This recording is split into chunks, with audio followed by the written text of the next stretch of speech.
Hello, everyone. Welcome to our iSchool informal online faculty meetup organized by the Faculty Research Committee. And Anthony and we are the co-chairs of the committee. And once every semester, we organize such an informal online meetup just for faculty to get together and to have a chat about recent teaching or research developments in our lives. And today, our featured speaker is one of our new faculty members, Deborah, and she will be sharing with us her research. And as you can see from the slide here, we've got a few guiding questions just to help her facilitate her talk. And then after she speaks, and we're gonna just have a discussion, casual chat, and the theme here is informal, so we can just have a casual conversation about things that you find interesting in her research or any potential collaboration opportunities. Anthony, do you have anything to add before we hand it over to Deborah?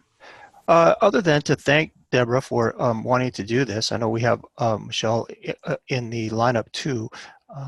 It's not always easy to be sort of the new person on the block, and this is still the fall term for both of you, so that's really a good sign, and we're very happy to have you. And remember, to emphasize what Lily just said, this is an informal conversation, so don't worry about varying from a text or something like that, and hope you'll be able to entertain any questions or responses informally that arise along the way. Thank you, though. Okay. Mm-hmm. Okay, go ahead, Deborah. There I am. Okay, so hi everybody. Welcome to my talk. Just let me get there we are. Now I can move things around.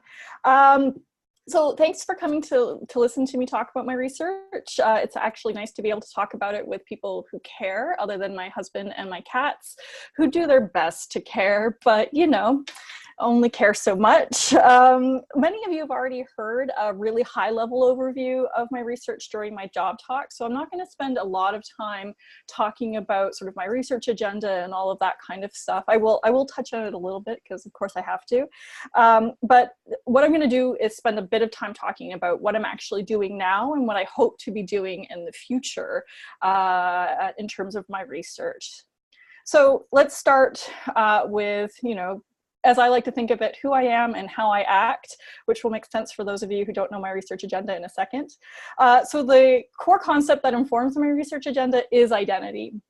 And so for me, this means my research focuses on two central questions, which is who am I and how should I act? So specifically for me, this means that I look at information professionals and how they answer these core questions at the micro level, which is at the individual level, the meso level of the organization, and then at the macro level of society. So at the individual level, I explore how identity informs the way people understand and function in the world. At the organizational level, I use the concept to understand both how organizations function and in the role that organizations play in helping their members, in this case their employees, their professional employees, shape their own identities. And then lastly, at the societal level, I use identity as a lens to explore how people build communities, how organizations interact with their clients in communities, and then how individuals and organizations communicate in and amongst themselves. So that's sort of the overall picture of what I do. My past work has largely come out of my dissertation into the professional identity of librarians. It largely fits into the micro level of my research agenda. So I was looking at the discourses that librarians draw upon when they construct their identities and then how that influences their actions as professionals. And while this work certainly informs the work I'm doing right now, it's I'm much more interested in the meso and the macro level of my research agenda currently.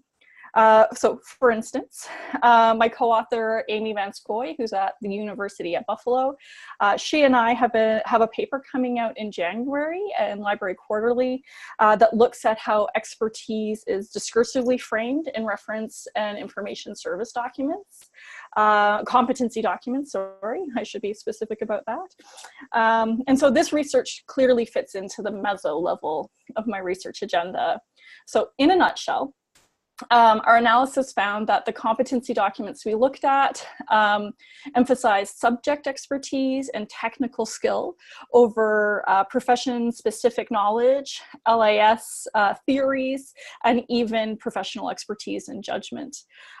Perhaps most importantly, reference work was framed as only being or only consisting of observable behaviors that when followed correctly, would always lead to positive reference and information service interactions with clients. So in other words, to be a good reference librarian, regardless of the professional context, because we looked at competency documents from all different kinds of professional contexts, all a professional had to do was, to be successful, was behave in a certain prescribed way. Discursively, what this means is that information professionals are sort of presented as performers of expertise, not as holders of expertise, and not as professionals who use their expertise to make professional judgments.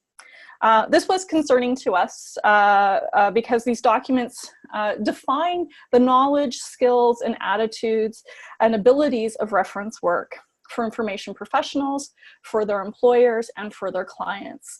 One of the primary purposes of competency documents is yes, to inform professional practice, but it's also to inform other people what it is professionals do.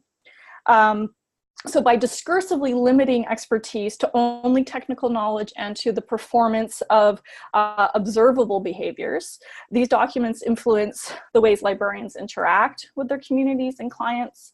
And this has a really direct effect on how their clients then interact with information. So to us, what this pointed to was the need to have more research-based approaches to our RIS work in LIS education at the very least. So theories like Radford and Radford's content relational model and Kuhlthau's information service process model, to name only two of the theories that are available to us, provide LIS students and professionals with insights not only into how to perform reference work, but also insights into the kinds of judgments and decisions or expertise that they can draw on when they make those decisions. So it's a bit more into the why they make the decisions that they're doing at the professional level. Excuse me. So the current project I'm working on with my co-authors, Mary Kavanagh at the University of Ottawa, as well as Amy Van Scoy again, is an examination of how public libraries use Twitter. So this project really nicely fits into the macro level of my research agenda. So what we're doing is we're combining two methods, content analysis and network analysis, to examine the nature of the relationships that public libraries are building with their communities online, how the interactions that they're having with people online, and then how these relationships and interactions can then be characterized. So given the ubiquity of social media for public libraries or libraries in general, it might surprise you to know that how public libraries use Twitter is actually a really understudied area in LIS research. It surprised me to figure this out. So the research that does exist tends to be case studies, so from individual libraries of this is how we use Twitter, or they tend to be content analyses of what the kinds of content that libraries are tweeting about. So this does help us shed light on sort of what libraries are doing on Twitter, and it does give us some insight into why libraries are using Twitter. And basically there are two reasons why libraries use Twitter, and that's to disseminate information and to build community. But what it doesn't tell us is how libraries and librarians are using social media and how this helps them to build their communities. So what we hope to do is that by analyzing social media feeds in the aggregate, so beyond the individual case study, we're hoping to provide context and insights to help us understand the role of social media for public libraries. So we recently had the opportunity to present the first part of our project at ISIC, the Information Behavior Conference in Poland. And we presented a content analysis of what libraries are tweeting about, as well as their engagement, what is getting engagement online. So we collected data using Mary Kavanaugh's project called socialbiblio.ca, which collects, using Twitter's API, it collects the tweets of all of the public libraries who tweet in Canada and post them on a shared website. And so we collected the data from the top 5 English-speaking libraries in Canada. So these are the public libraries from Toronto, Edmonton, Vancouver, Halifax, and Calgary. And we picked a 2-week period in September of 2017, sort of to represent a typical 2-week period for these libraries. And then we collected all of their tweets for that period. And so there were 432 tweets total that we collected. And the first thing that we did was thematically code them to identify what the libraries were tweeting about. And you can see our coding list here on the screen. So the libraries most frequently tweeted about the blue categories. So 30% of the time they were tweeting about programs, 20% of the time they were answering user queries, and then 15% of the time they were tweeting about collections. The categories with the fewest tweets, which are highlighted in pink, were spaces, humor, and user feedback. And so these each had about 1% of the total tweet count were in these categories. And then in order to measure user engagement, we looked at the likes, or what Twitter used to call favorites, as well as the retweets for each tweet in the data set. So 79% of the tweets posted by the libraries were liked, which is a fairly high rate and quite a bit higher than previous studies of this kind. And there was an average of 5.78 likes per tweet. So you'll notice that the tweets that prompted people to click that like button were slightly different than from what the libraries were generally tweeting about. So for example, the only category that had a really high like rate and that libraries tweeted about regularly was collections. So this is the only sort of category that that sort of ranked relatively high in terms of both tweeting and both liking. And there were also a few really unexpected findings. So for example, while libraries really tweeted about their spaces, and for us that meant like a part of the library, like a children's space in a larger library, as opposed to the whole building of the library, which was generally tweeted about in terms of renovations or new builds. So when they were tweeting about spaces, this was one of 2 categories that had a 100% like rate, and the other category was buildings. So both, even though these were, very rarely tweeted about, they were always very popular once they were tweeted. Similarly, humor tweets were rare, but they had a fairly high portion of the likes as well. So in comparison to likes, we have retweets. And these were a little bit less common than the likes, so only 63% of the tweets were retweeted. Although again, compared to other studies, this is a fairly high engagement rate. People were most likely to retweet posts relating to the physical library, so 100% of the space tweets and 80% of the building tweets were retweeted. But again, they were a very low portion of the overall tweets from the library. And then as well as tweets relating to the traditional library services, so services, collections, and partnerships, these were really popular to retweet. Tweets asking for direct feedback or participation were actually the least likely to be retweeted. So these patterns helped us sort of provided us with some insights into what Twitter users were responding to or sharing with their own Twitter networks. And so during our analysis, what we did was we relied on 2 main assumptions. And that was that the Twitter users who were engaging with the library's accounts were representative of the library's actual memberships, their physical memberships. And this is an assumption that is shared by other studies of this kind. And then there's the second assumption, which is based on our co-authors, Mary Kavanaugh's own work from 2006, that said that 4% of the followers of a library were of library accounts were their own staff members or other librarians. And so we just relied on these things thinking that this made sense. But as we progressed in our analysis, we started to really question the effect of these assumptions on our results. So this was partly due to the fact that every once in a while we would go in and look at sort of the list of the likes, and we would see people from Montreal or a librarian from Ottawa liking a tweet about a new build in Edmonton. And so this made us really question, and they seemed, at least when we were just looking at them, they seemed to be more ubiquitous than our underlying assumptions led us to believe.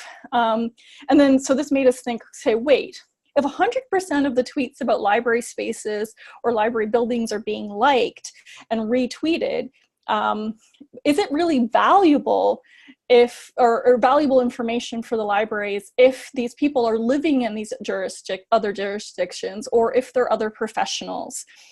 So what is the value in these kinds of tweets, and knowing that they're highly engaged if it is only specific kinds of people and not, you know, the immediate library community retweeting and liking these things? So we decided to start sort of looking further into this idea of engagement between libraries and their Twitter followers, and we started a second phase of the project. In this second stage, we're using the social media research tool Netlytic and a social network analysis approach to explore library social networks. So social network analysis allows us to explore the social relationships that libraries are building online. And these are the social network analyses of the 5 libraries that are in our study. They look really different on the surface. So you can see that some have little branches out and some are just seem to be really tight in the middle. But they actually share a lot of things in common when you look at the numbers themselves.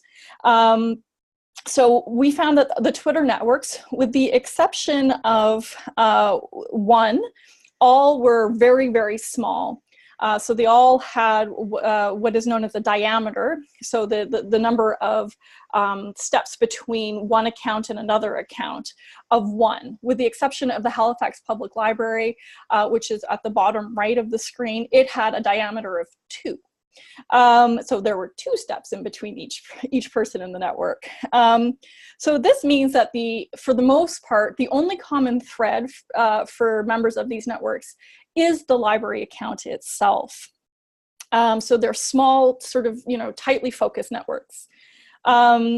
In addition, the information on these networks largely flows in one direction. And obviously, this information flows, for the most part, from the library's account to its Twitter followers. Each library does have distinct communities or clusters, as they're known in social network analysis, and which you can see in the different colors that are represented in the diagrams in front of you. And so the main cluster or community for each of the groups was centered around the library's own Twitter account, which you can see highlighted really at the center of most of these, the tighter clusters. So the VPL one right in the center, for example, you can see VPL sort of right in the hot pink right in the middle of that cluster. And they're always represented by the largest dot, which is an indication that they're very popular in terms of their networks. So all of the library accounts had an out degree of 0, which meant that they were not sending tweets to their followers. They were only tweeting and disseminating information. They weren't trying to communicate with the followers in their networks. The other communities or clusters in the networks generally centered on organizations or groups that were partnering with the libraries on specific events. So these were like an author who was launching a book at the library, or with organizations that were using library spaces to host their own events. So one example is a networking event that was being hosted at a library branch by a local entrepreneurial group. And you can see the easiest clusters for these to see are the ones that sort of branch out, sort of like little legs from the main clusters. These tweets, what these tweets ended up doing in these like smaller subgroups is that they very rarely connected to the larger libraries, that first cluster that I was talking about. So they tended to stay, although they mentioned the library in their tweets, these tweets very rarely left their own little cluster here. So they were connected to the social network of the library, but they weren't branching out and just getting disseminated through the library's larger network. So what this all suggests is that public libraries' goals to engage and build community via Twitter is only really having somewhat limited success. So while we found that there was a fairly high engagement rate as measured by likes and retweets, especially compared to other studies of this kind, the second half of this study is sort of showing us that what engagement that does exist is very rarely going beyond these really tight library communities that are really all about disseminating information instead of building community. So this has obviously inspired a third stage of the analysis, because once you get started, it's like Pringles, you can't have just one. And so we now want to look at who is engaging with these public libraries. So what we're going to do is we're going to look at the sort of using retweets as a measure of engagement.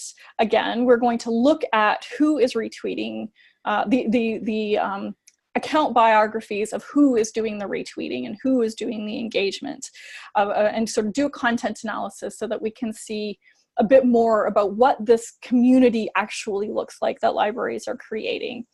And we hope that what this will do is will help us sort of provide additional context for library Twitter accounts, as well as, at least for me, sort of help us understand how professional practices, espoused professional practices, such as we use Twitter to build community, translate into applied professional practices, such as perhaps the communities we're building are not quite what we think they are. So I just told you a little bit about what I'm currently doing, or what I've just finished up. So I thought I would tell you a little bit about what's in my pipeline and what I hope to start working on really soon. So recent controversies in the profession have actually inspired my future research projects.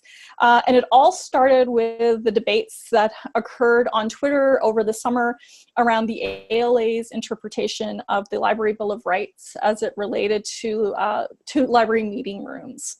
So for those of you who weren't familiar with this debate, I'll give you a little bit of context. So it started in June of 2018, when the Intellectual Freedom Committee put forth a revised interpretation of the purpose of public library meeting rooms. So this new interpretation included hate speech and hate groups amongst the groups that should be granted access to public library meeting spaces.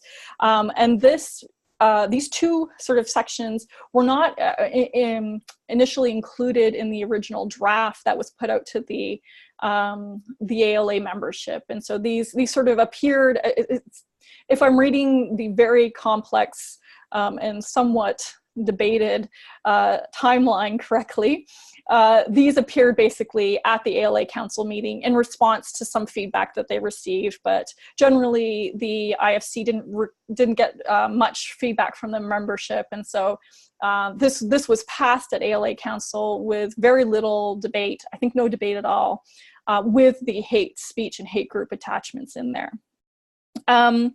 So once it was passed by ALA Council, there was a really swift reaction to this proposal, particularly on Twitter.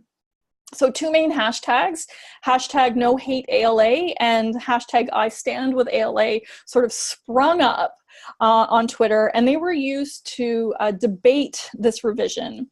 And ultimately, sort of one of the impacts of this Twitter debate was that the new interpretation was rescinded by the ALA Council in August of 2018 and then sent back to the IFC for further consideration.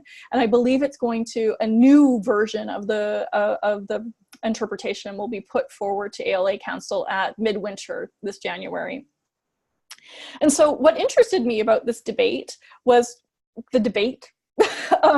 Not so much the debate, what the content of the debate was happening, but the fact that librarians were having this debate around such a hot button issue and how they were coming to sort of a collective understanding of what the core values of this profession is. It's not often that we see such a public debate about the core values of the profession. Sometimes we see debates around the interpretation of core values, but this one was really sort of a fundamental reinterpretation of what we mean by intellectual freedom, particularly when it comes to library spaces and how we protect library staff and how we also protect free speech. It's sort of a really fun and interesting debate around this. So professional values are a cornerstone of librarians' professional identities. And so what I hope to do is complete an analysis of the Twitter debates around this topic. What I want to do in this case is combine social network analysis so that we can see who is talking to who and what they're saying when they do these talking, when they're talking to each other. And I also want to complete a discourse analysis of what was being said so that we can understand, like, again, not only what is being said, so the content of the debate, but who is saying it and to whom they're saying it. So what I hope this will do is provide a picture not only of how the profession uses Twitter to connect with each other, which I think would sort of shed light on sort of how librarians are building communities of practice online and how they're sharing ideas, but it's also going to sort of help us understand how librarians sort of come to a consensus about really core professional issues and really core values, and then how that value is enacted in their daily practices. You know, so for example, if this particular version gets passed, what happens when a hate group actually tries to rent library space? What is the decision-making process going to look like around that? So then this comes to my next project, which I recently submitted a preliminary proposal to IMLS about. So I've proposed a 3-year investigation into how public librarians and library leaders make decisions when confronted with ethically challenging issues and situations. And so what I'm doing is sort of understanding an ethically challenging decision as being something, as a decision whose outcome could harm or benefit a larger community, such as the decision to allow a hate group to rent a library meeting room, or even for some of us this might seem a bit silly, but it's these are ethically challenging decisions in certain communities, whether or not to host a drag queen story hour. So this project will focus on these 3 research questions, and the outcomes will include a model of how ethical decision making, how librarians make ethical decisions, which could then be used as a tool in practice when having to make these kinds of ethical decisions, as well as something that could form the basis of online professional development workshops that could, and also something that could be incorporated into professional development training and educational programs. So I could probably go on and on about my research, but you guys have very, very kindly sort of sat there very quietly and listened to what I had to say. So what I thought we could do is have a chance to talk. I see there were questions. Sorry, I talked through them, or there were chats. So let me take a look. Sorry.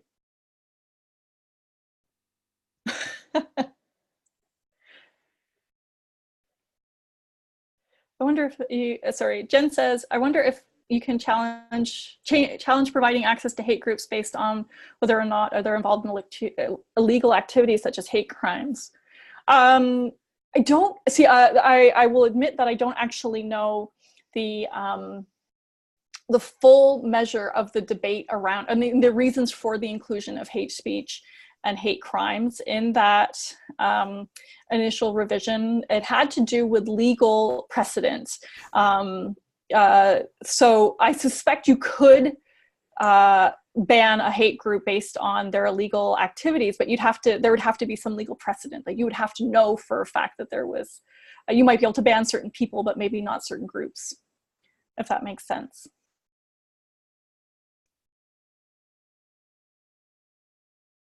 Yes, illegal is illegal. Yeah, so you could ban a person, but I don't know, like, you know, if it's a hate group that is banned, I'm trying to think of a hate group that is banned, and of course they're all fictional, like the Weathermen. How's that for an old-fashioned one? You could probably ban the Weathermen, but you might not be able to ban, for example, I live in Portland, so you might not be able to ban the Proud Boys, because the Proud Boys, although some of their members have done illegal activities or participated in illegal activities, Portland was recently, our own police chief just recently said that, our deputy police chief just recently said that Portland has the most is the most violently political city in the U.S. You know, the Proud Boys writ large aren't considered to be an illegal group, so you wouldn't be able to ban the Proud Boys from using public library spaces, but you could ban individual members who were, for example, charged with assaulting police officers.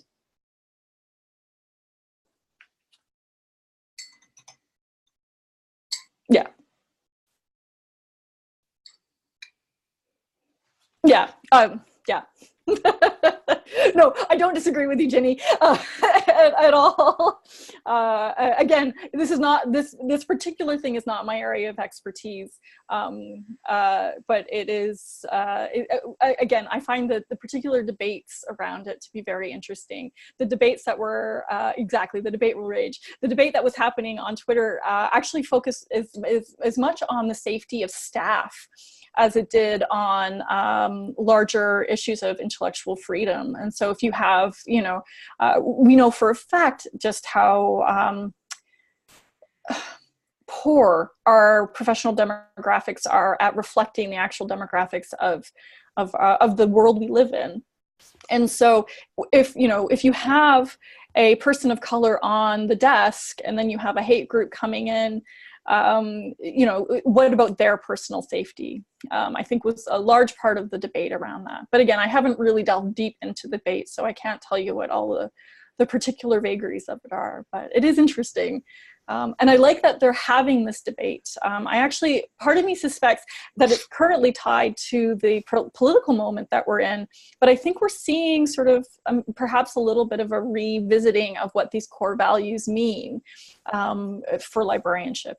Are we moving back, you know, again, you know, Anthony nicely sort of gave us the idea around what the Weathermen were, but are we going back to sort of this idea of a much more activist profession that was sort of trying to rear its head in the 70s, or what is happening? So yeah, exactly.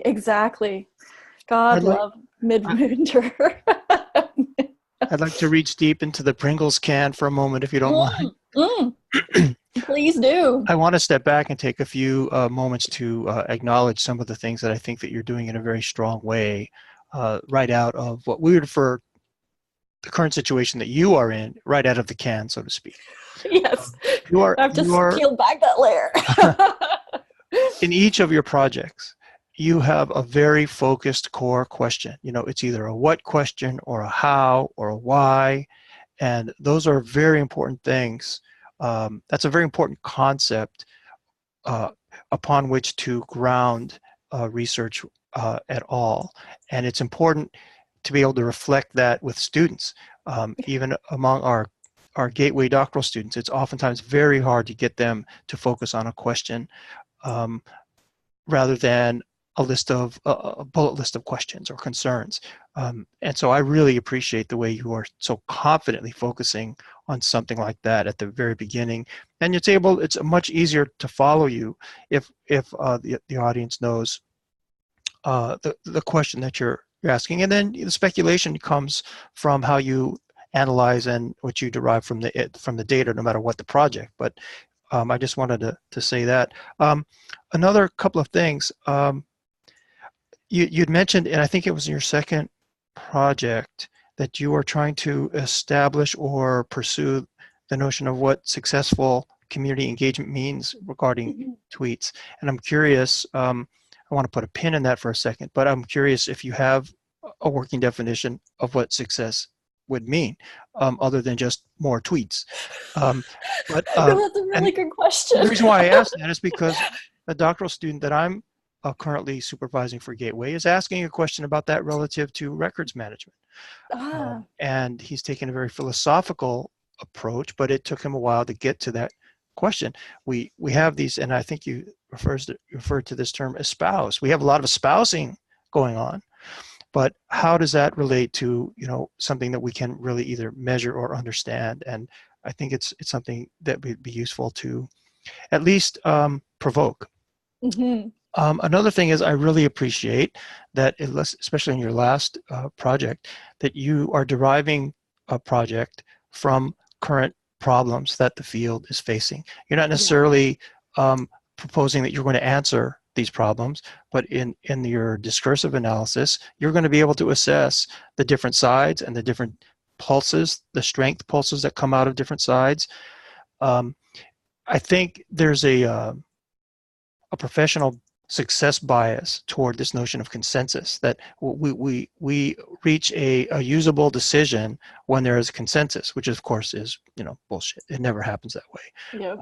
So it's never going to be an answer. It's going to be degrees of something. And I think that you've already baked that in to your the last project that you were working on. And finally, Jeff Liu has been studying decision making for quite a while, so I might recommend touching base with Jeff. His decision making is on a different scale, different scope, different application, but the question of how we make decisions in the field is something of use to him. So thank you for all of that, and that's enough of the Pringles snacking for me right now. No, it's good stuff. Yeah, what you were talking about, this idea of consensus around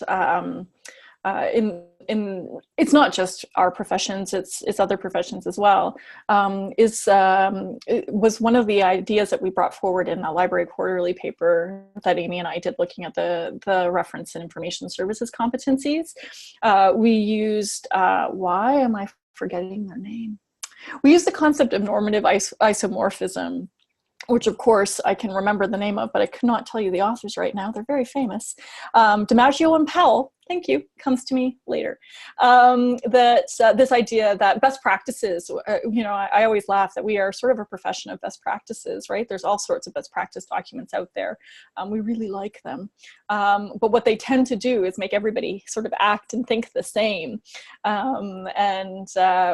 There's clearly a value that we place on that in our profession. And part of that is tied to standards, right? We need standards around organizing information. We can't just go out and be yeah, exactly. Few of them are based in evidence. It's very true. Although there is a movement to change that with the evidence-based librarianship movement. Yeah, so it's just sort of, I find it very interesting that, you know, there are some really great theories that can help us understand what we're doing, and that I hope, my co-author Amy Van Scoy and I have this discussion all the time, particularly because our work does focus on professionals and professional thinking and professional activities, about what it is our role as researchers is in terms of like our responsibilities are to the profession. Is our responsibility to sort of say to the profession, this is how you do it, you know, this is the best way to do it? Or is it, you know, just to point things out and to sort of hopefully give professionals tools for going forward with it? Like, it's not our job to tell you how to do your work. It's our job to sort of help you understand how you do your work, perhaps, is one way to look at it. So it's, yeah, so I struggle with that a lot, about sort of what my role is, but I do tend to sort of lean on I want to illuminate what's happening and to sort of help us understand what's happening kind of way. So. Well, yeah, I'm Canadian, Anthony. So, and I worked with Denise Kupajanakis at the University of Alberta. So, yeah, it's the evidence-based world is very much part of, you know, I find it amazing that it hasn't had a larger impact here in the US. And I know Lily is doing some work on it, or hopefully doing some work on it. So hopefully it will get a bit more traction on this side of the border. I had a joke for a while. I was saying evidence-based practice compared to what? Yeah. But people stopped laughing, so I stopped doing it. Yeah, compared to what? Well, just best judgment, which is interesting because, you know, talking about expertise, you know, how you balance expertise and evidence and judgment, the use of judgment. So yeah, and Denise is wonderful. She's wonderful to work with as well. I enjoyed working with her at the U of A. I think evidence-based library and information practice is gaining traction. I hope so. In the United States now. And I did a study to look at how librarians are engaged in evidence-based practice via focus groups at the Loyola Marymount University Library. And Nice. I did that study in college and research libraries. And after that, I've been receiving speaking requests to talk about evidence-based librarianship. And so especially at ACRL, there's a group of people. I think they have a committee that's devoted to evidence-based practice. And also I'm going to Oklahoma in November for their ACRL Oklahoma conference to talk about evidence-based librarianship as well. So nice. Yeah, it's definitely it has been increasingly popular, I guess, in the United States, and people are becoming more aware of the importance of making decisions informed by evidence, trying to look at the types of evidence. But I have to say, in my own research, and of course, I did a lot of literature reading. I read a lot of Denise's publications, but in her research, and she did a study trying to look at the conceptualization of evidence, how librarians are conceptualizing evidence, and it's a very inclusive view, and yeah, it's quite different from the disciplines where evidence-based practice originated, like in medicine. In medicine, yeah. And is pretty much exclusively referred to as research evidence. But in librarianship, the view, just the conceptualization of evidence is much broader. I'm not sure it's a good thing, or because sometimes some researchers even consider anecdotes as a type of supplemental evidence. Yeah, so it's very debatable.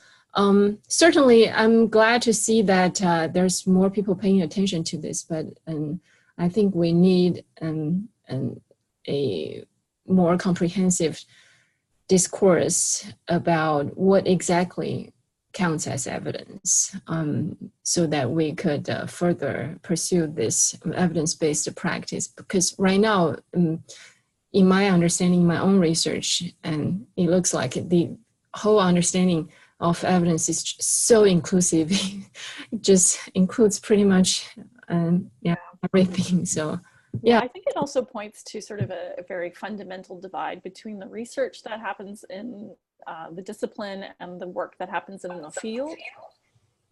So, you know, if you think about, like, we all know, for example, about the importance of, you know, information and behavior research and what that tells us about how people use information and why they're using information. But sometimes we do a very poor job of translating that to how that can actually, you know, if you think about everyday information seeking behaviors, just, you know, to pick a very famous theory in our field and very popular theory in the field, sometimes we don't translate that very well, perhaps in our teaching, but as well as, you know, and when we interact with professionals about how that actually affects their work and how that can be employed in their work.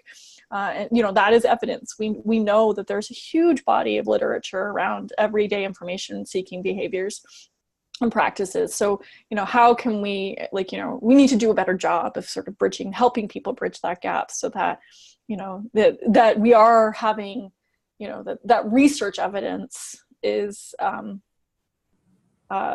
taking us, you know, a more primary spot in people's professional practices. So. Right. That's a very good point. I think right now, one of the challenges for librarians to engage in evidence-based practice is because of the lack of relevant and applicable evidence, research evidence.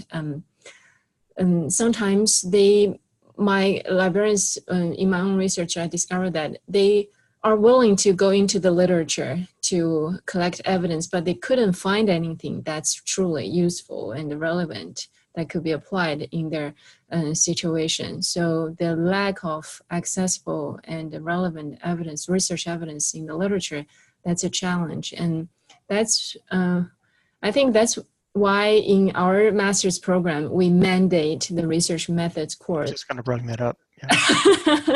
No, yeah, it's important. Well, I'd like to, Lily, if you don't mind me stepping on you here, Sure.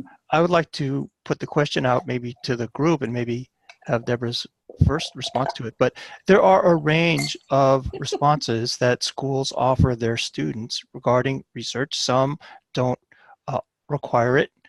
Some who might require it require one course, and it's a statistically driven course, or it's just one survey course. Others, far fewer, like ours, we offer probably a wider variety of choices of engaging the research methods course than any other program that there is. We A, require it, B, we have the largest array of choices. And there are probably different choices in between all of those things. But I'm just curious, because we've had our own discussions over time as a faculty. Should we require it? When should we require it being taken? Should we have, how many different approaches to research methods should we offer in terms of courses? So I'm just curious what people's thoughts are about that. There are lots of different ways to answer that question, and we have our answer currently, and I'm personally pretty happy with it, but I'm curious if others have other ideas about it.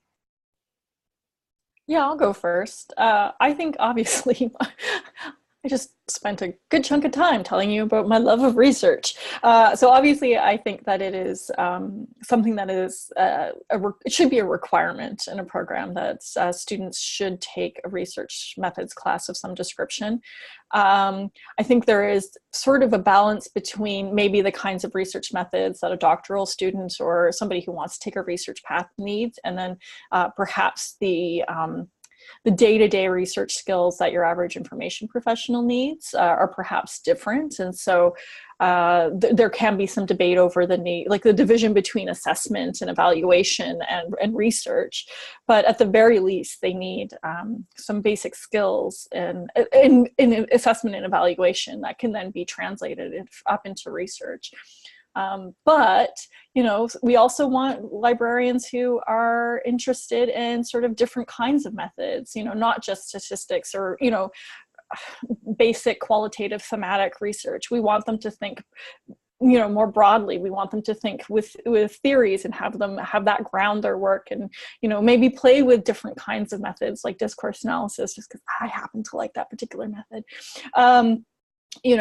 Just when you were talking, Anthony, about the different kinds of courses that are available in different programs, it made me think back to my time at UBC, where I think it's the BCLA, I could be wrong, but there is a group that they call it the Real Workshop. It's a research workshop that they hold every year over a couple of days in BC for librarians who are interested in research, and they hold workshops on different kinds of methods.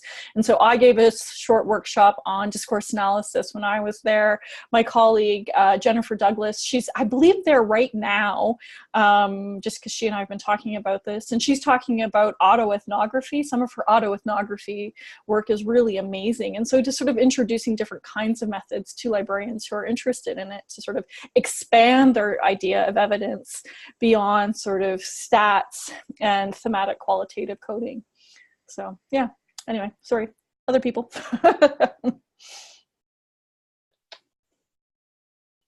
Yeah.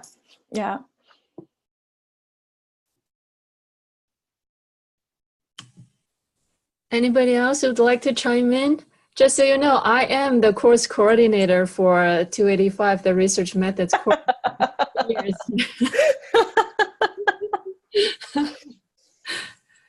Well, it's always been a little spur under my saddle that so many LIS programs, master's level programs, either don't offer it or have it optional or whatever, and yet we're doing so much better on that score when we're so poorly acknowledged in so many different ways.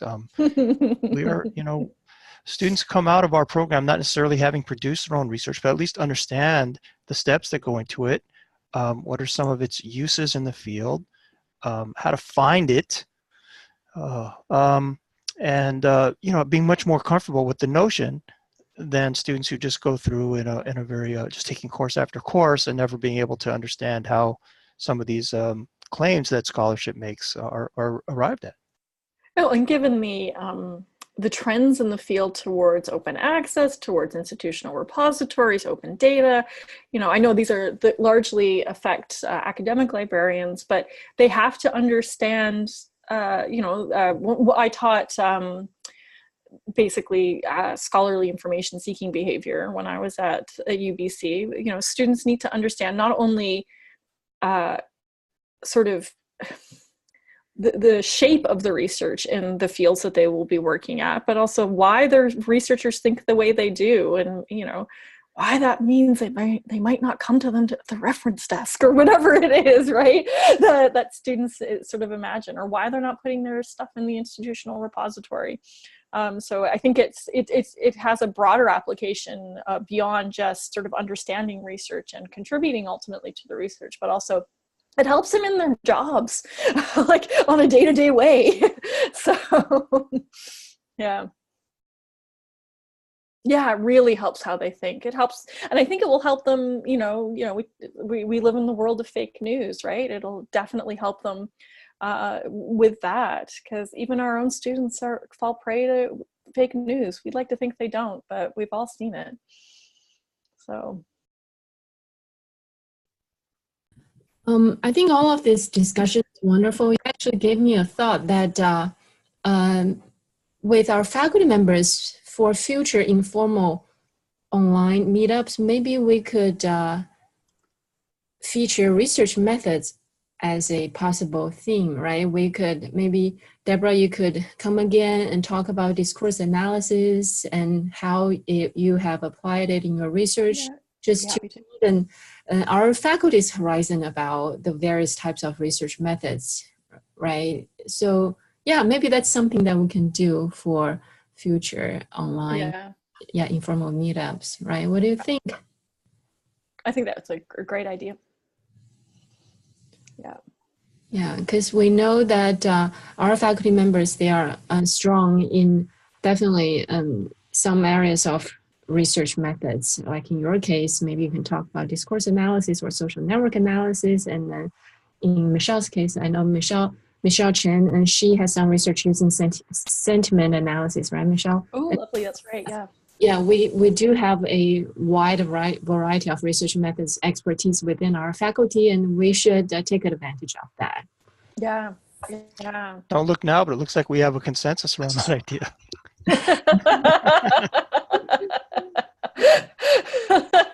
I would love to talk to the PhD students. Just a heads up, I tend to get a little cynical when I talk to PhD students, but I would love to talk to them.